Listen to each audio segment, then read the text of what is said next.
welcome back. You are still in Unit 2. We are on Learning Objective 2. This video is all about solving by isolating. So looking at quadratic functions, working on solving or finding roots, and we're going to talk about this method right here. So this is the first of 4 methods that I'll teach you in this class. If you have not already watched the notes video for this learning objective, go back and watch that first. That'll be important to help make sure you know what's going on in this example. So I'll give you just really brief notes for this, and then I'm going to do 3 examples. So I'll do a level 1, a level 2, and a level 3 here. But if you haven't done notes first, go back and do that first. Okay, so when we use this particular method, it's really specific. It only works when there's x in one place. And I'll show you what I'm talking about. But basically what you need to know, use this method when you only see one variable. Okay? The goal, right, isolate, is to get the variable by itself. And just like any other solving problem, we do that using opposite operations. Remember, adding and subtracting are opposites, multiplying and dividing are opposites, and taking the square root of something and squaring something are opposites. So what you're looking for, the only time this works,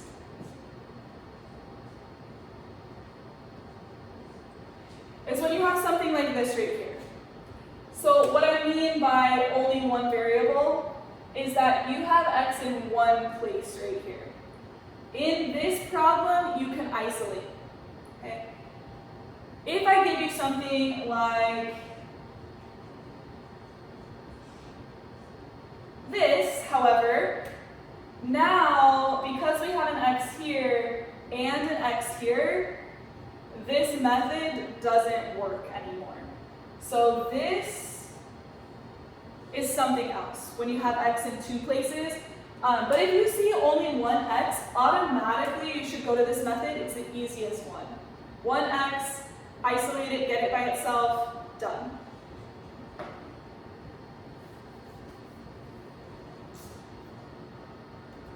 So here's what this looks like. Here's your level 1 example. So this is the easy one. Okay? Find the roots in the following equation, right? So again, we're looking for zeros, we're looking for x-intercepts, the points where my graph touches the x-axis, okay? I have x in one place. All I have to do is get this x by itself. So looking at this, if I want to get x alone here, all I have to do is move this exponent right here. Again, we're always using opposite operations. So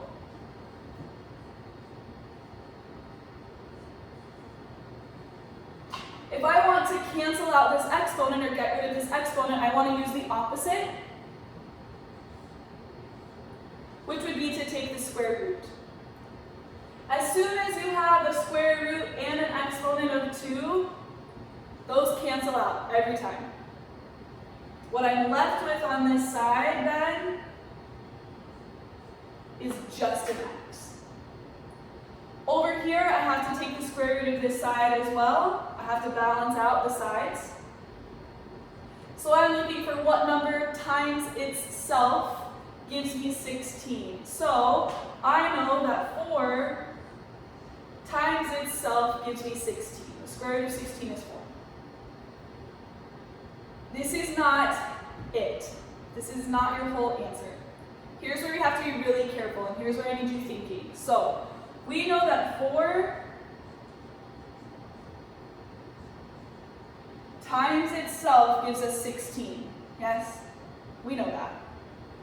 Maybe pause the video right now and think about what else times itself gives us 16. Positive 4 and positive 4, and something else.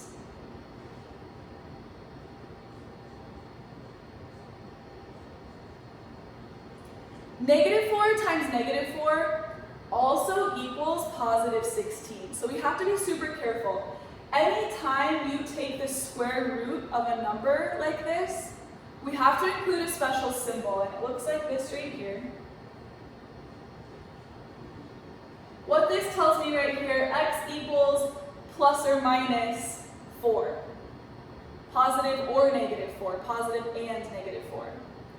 Because the square root of 16, yes, 4 times 4 is 16, but negative 4 times negative 4 is also 16.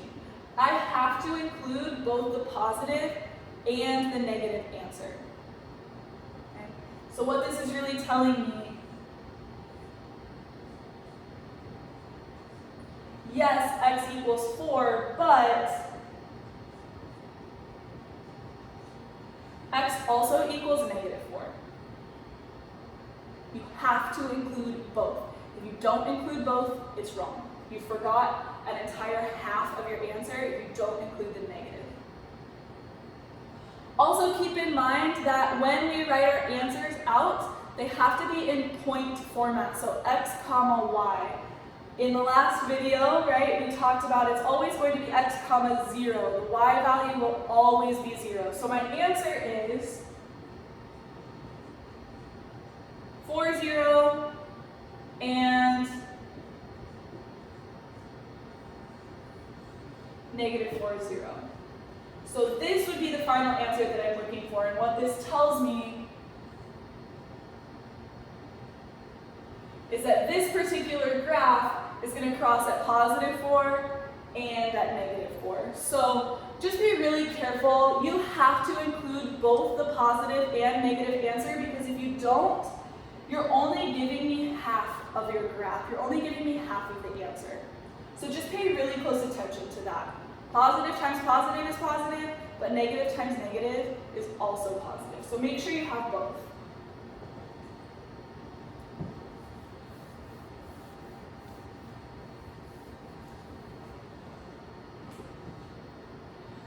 Okay, here's my level 2 example. If you notice, this one is kind of similar.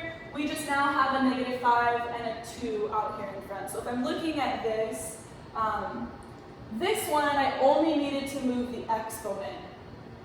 This one, I gotta move the 5, I gotta move this 2, and I have to move the exponent. Please be careful with this. You must go in this order. If you don't go in this order, you're gonna get it wrong. So you just have to be really careful with this right here. So this tells me to go addition and subtraction first, then multiplication and division, and then exponents and square roots. Okay? So I'm going to check to see, do I have addition and subtraction? Yeah, I do. I have minus 5. I'm going to use the opposite of that. And I'm going to add 5 to both sides. These will cancel out. And I'm left with 2x squared equals 8. Then I'm going to check to see, do I have multiplication or division? I do. Right here, this is 2 times x squared. So I'm going to use the opposite of multiplication, which would be division. These will cancel out and leave me with x squared. To do the same thing on this side will give me 8 divided by 2, which is 4. And then last but not least, I need to get rid of that exponent. So this is where I would take the square root of both sides. And I'm left with just x on this side. Now again, be careful when you take the square root of 4. You have 2 answers. Positive 2 and negative 2. Be very careful. So my answers from this are positive 2, 0.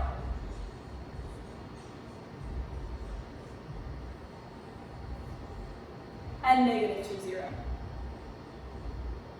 So the important thing to pay attention to is really just the order that you're going in. If you try to immediately take the square root, it won't work. So you just have to be super careful with what you're doing and the order in which you're going on this one.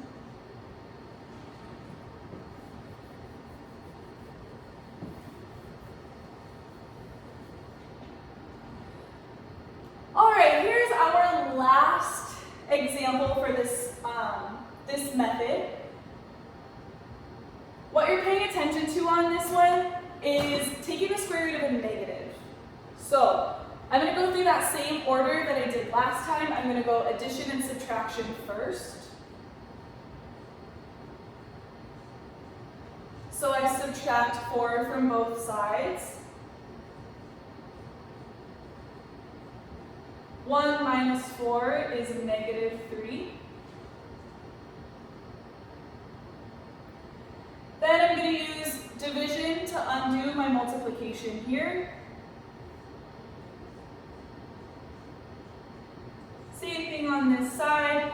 Negative 3 divided by 3 gives me negative 1. Here's where this comes into play. So we have to be super careful with this. When I go to take the square root of both sides, I get x equals the square root of negative 1. And if you remember from our whole first section, the square root of negative 1 is I. Okay? Plus or minus I. You cannot graph I on the xy coordinate plane. It doesn't exist. Remember that it is an imaginary number. It does not exist on our real number line. So anywhere on the x or y axis, you cannot plot I. As soon as you see that you're going to take the square root of something negative, whether it's negative 1, negative 9, negative 15, whatever it is, if you have the square root of something negative, automatically your answer